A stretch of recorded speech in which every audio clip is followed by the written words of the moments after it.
Hi friends, आज आप लोग के बीच एक नया सीरीज जीएस का लेकर आप लोग के बीच में उपस्थित हूँ। जैसा कि मैंने आप लोगों को बताया था कि जेपीएससी का एग्जामिनेशन होने वाला है और बहुत सारे कॉम्पिटिटिव स्टेट पीसीएस का एग्जामिनेशन होने जा रहा है।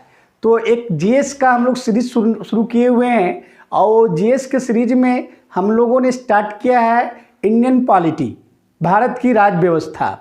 तो आज आप लोगों के बीच जीएस का सीरीज का पहला क्लास, पहली कक्षा है,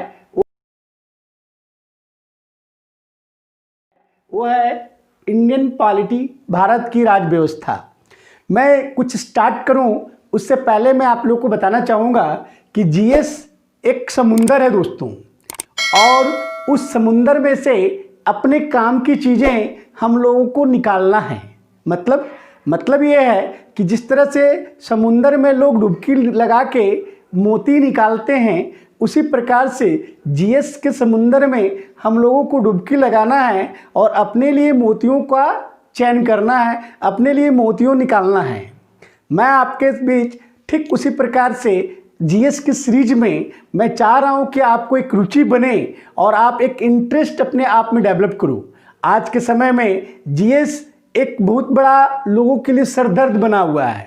इसलिए सरदर्द बना हुआ है कि हम उसे सरदर्द बना के बैठे हैं। हम उसको साइंटिफिक तरीके से नहीं पढ़ते हैं। लोग जीएस को एसएसटी समझते हैं, सोशल साइंस समझते हैं। तो उस स्थिति में हम अपने आप को उस रूप में तैयार नहीं कर पाते। तो चलिए दोस्तों, आपको मैं इंडियन पॉलिटी की रूपरेखा से अवगत कराता हूं कि हमारी जो क्लासेज होगा वो कैसे होगा। तो किसी भी विषय को सबसे पहले हम लोग उसको तोड़ेंगे, बाइफरकेट करेंगे, और तोड़ने के बाद एक एक करके उस चीज़ को हम लोग आगे डील करेंगे। आइए अब देखते हैं कि इंडियन पॉलिटी में कुल 10 टॉपिक है, उसको 10 सेक्शन में बांटा गया है। सेक्शन नंबर 1, संवैधानिक ढांचा। दोस्तों, संवैधानिक ढांचा में हम लोग पढ़ेंगे हमारा जो इंडियन कॉन्स्टिट्यूशन है, वो इंडियन कॉन्स्टिट्यूशन की विशेषताएं क्या है। जैसे फंडामेंटल राइट्स हो गए, नीति निर्देशक तत्व हो गए, संविधान बनने का जो प्रक्रिया हो गया, उसका हिस्ट्री बैकग्राउंड हो गया। इन तमाम बातों को हम लोग संवैधानिक ढांचा में पढ़ते हैं। हमारा फंडामेंटल ड्यूटी क्या है, तो इन सारी चीज़ों को संवैधानिक ढांचा में हम लोग देखेंगे। दूसरा सेक्शन है सरकार की प्रणाली। सरकार की जो प्रणाली है, जैसा कि आपको मालूम है कि संघीय सरकार होता है, संसदीय सरकार होता है, तो कितने तरह की सरकार होती है, उसकी प्रणाली कितने तरह का होता है, उसको हम लोग पढ़ेंगे चैप्टर 2 सेक्शन 2 में। सेक्शन 3 है दोस्तों केंद्र सरकार। जैसा कि आपको मालूम है कि सेंट्रल गवर्नमेंट, केंद्र सरकार में बहुत सारी जो सेंट्रल गवर्नमेंट होता है, आपको पता है कि सेंट्रल गवर्नमेंट में क्या है, उन सारी चीज़ों को पढ़ना है। जैसे कि प्रेसिडेंट, राष्ट्रपति के बारे में, संसद के बारे में, लोकसभा के बारे में, राज्यसभा के बारे में, केंद्रीय समितियों के बारे में, संसदीय समूह के बारे में, इन सारी चीज़ों को हम लोग केंद्र सरकार में पढ़ेंगे। चौथा सेक्शन है राज्य सरकार। तो जिस तरह से केंद्र सरकार में सारी सिस्टम होता है, उसी प्रकार से राज्य सरकार में भी होता है। राज्य सरकार में हम लोग राज्यपाल के बारे में पढ़ेंगे, विधानसभा, जहाँ विधान परिषद है वहाँ विधान परिषद के बारे में पढ़ेंगे, फिर आपका राज्य मुख्यमंत्री के बारे में पढ़ेंगे, उसके कार्य पढ़ेंगे। फिर 5वां सेक्शन है दोस्तों स्थानीय सरकार, लोकल गवर्नमेंट। आपको मालूम होगा कि लोकल गवर्नमेंट में क्या पढ़ते हैं, तो पंचायत पढ़ते हैं, नगर निगम पढ़ते हैं। उसके बाद आपका जो 6ठा टॉपिक है वो केंद्र शासित प्रदेश और विशेष क्षेत्र।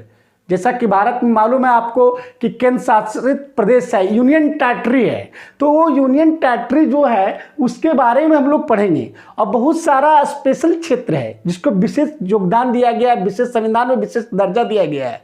तो वैसे कौन कौन से क्षेत्र हमारे भारतीय संविधान में, भारत में है, जिसको विशेष दर्जा दिया गया, उसके बारे में पढ़ेंगे। फिर इस संवैधानिक निकाय, 7वां सेक्शन।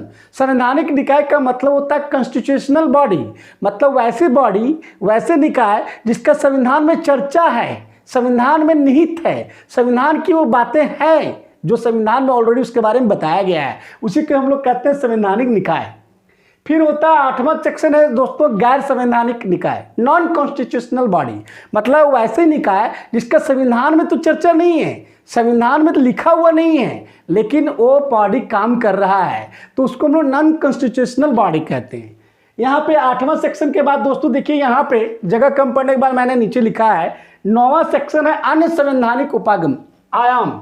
बहुत सारे कॉन्स्टिट्यूशनल और नॉन कॉन्स्टिट्यूशनल के अलावा और भी बहुत सारे बॉडीज होता है, और भी बहुत सारे निकाय होता है, और भी बहुत सारी संस्थाएं होता है, उसको हम लोग इस सेक्शन में देखेंगे दोस्तों।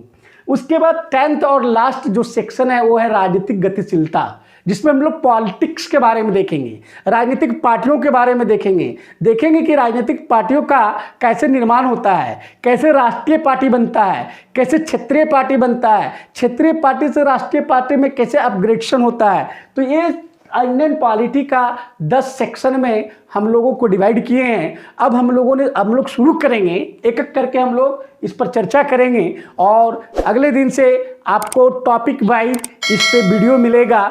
इसलिए मैं चाहूँगा कि अगर आपको एक कंटिन्यूटी बनानी है, अगर आपको तैयारी करना है, ये मानकर चलना है कि नहीं हमको सिविल सर्विसेज या कोई भी कॉम्पिटिटिव एग्जामिनेशन के जीएस पे कमांड बनाना है, तो दोस्तों इसमें आप बने रहिए और लगातार जुड़े रहिए।